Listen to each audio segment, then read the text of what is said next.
Hey everybody, it's Mike Holland with PA Ministries. Welcome back. Hey, today I want to talk about Galatians 4:17. Here Paul writes, "They zealously court you, but for no good. Yes, they want to exclude you, that you may be zealous for them."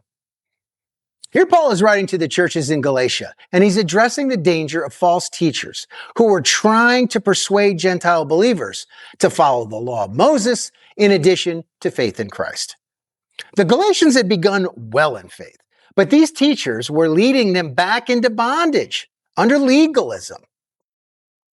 Not good.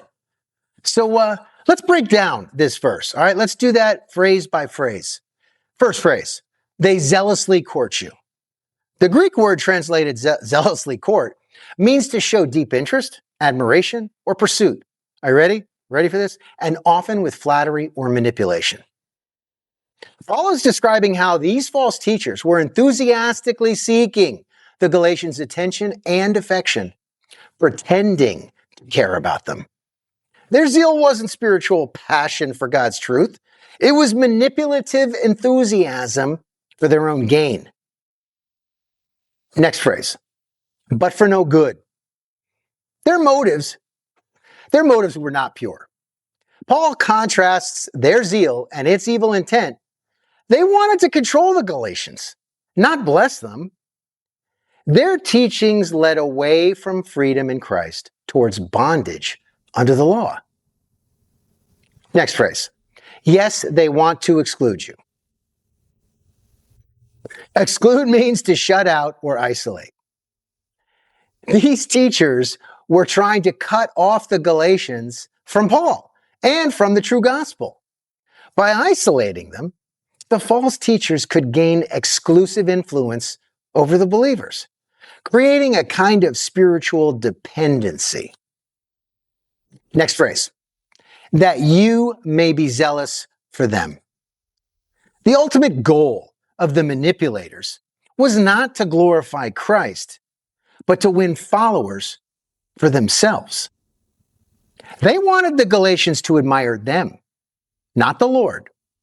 It's a classic picture of spiritual manipulation, taking people's devotion to God and redirecting it towards human leaders or movements. So let's just step back for a second here and do a theological insight here on what we're discussing. Paul here is exposing the difference between true spiritual leadership and self-serving influence, right? Because a true leader points people towards Christ alone. False leaders seek personal loyalty and admiration. It's about them. Paul's concern was pastoral here, right? He loved the Galatians deeply. The false teachers, in contrast, they loved themselves and used religion as a tool for control.